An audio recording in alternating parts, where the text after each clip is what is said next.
Assalamualaikum warahmatullahi wabarakatuh.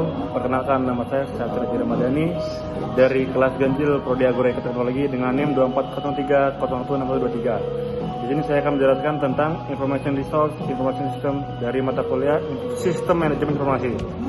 Yang pertama, apa itu IRIS? IRIS atau Information Resource Information System atau Sistem Informasi Sumber Daya Informasi adalah sistem yang mengelola informasi sebagai sumber daya yang setara dengan sumber daya keuangan dan sumber daya manusia. Selanjutnya adalah komponen dalam Information Resource Information System. Yang pertama adalah sistem informasi.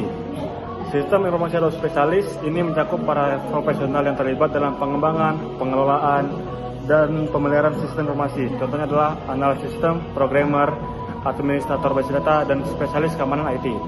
Yang kedua adalah perangkat lunak. Perangkat lunak atau software merupakan aplikasi dan program yang digunakan untuk mengelola data dan menjalankan proses-proses dalam sistem informasi. Terdiri dari perangkat lunak, aplikasi, sistem operasi, dan perangkat lunak basis data. Yang ketiga adalah perangkat keras atau hardware, merujuk pada semua perangkat fisik yang digunakan dalam sistem informasi.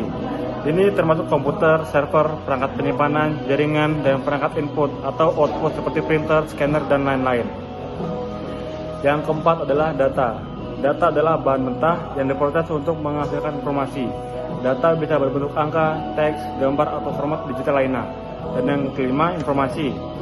Informasi merupakan hasil dari pengelolaan data yang memiliki makna dan dapat digunakan untuk mendukung pengambilan keputusan atau operasional di organisasi. Dan yang keenam adalah pemakai atau user, merupakan individu atau kelompok yang menggunakan sistem informasi. Pengguna bisa dibedakan menjadi dua kategori utama. Yang pertama, end user, orang yang menggunakan sistem untuk pekerjaan sehari-hari, dan yang kedua, power user, pengguna yang memiliki pengetahuan mendalam tentang sistem. Keenam komponen ini saling berkaitan dengan dan bekerja sama untuk memastikan sistem informasi dapat berfungsi dengan optimal. Selanjutnya adalah spesialis informasi atau spesialis.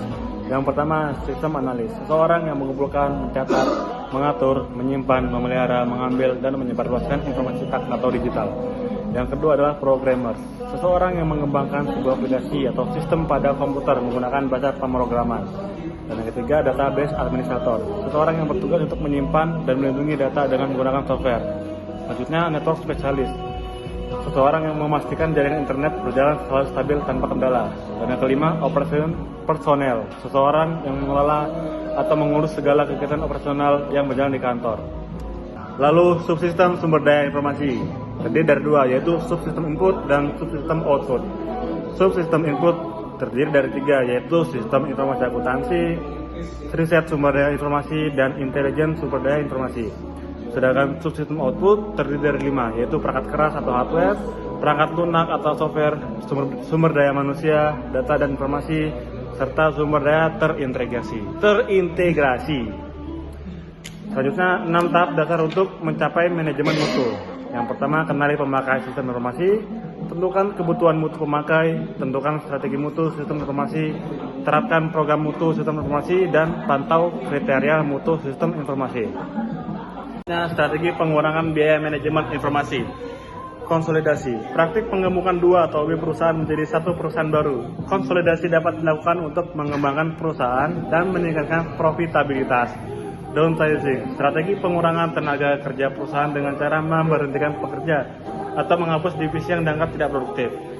Selanjutnya, outscoring, mengontrakkan keluar semua atau sebagian operasi komputer perusahaan kepada organisasi jasa di luar perusahaan. Sekian presentasi dari saya, terima kasih atas waktunya.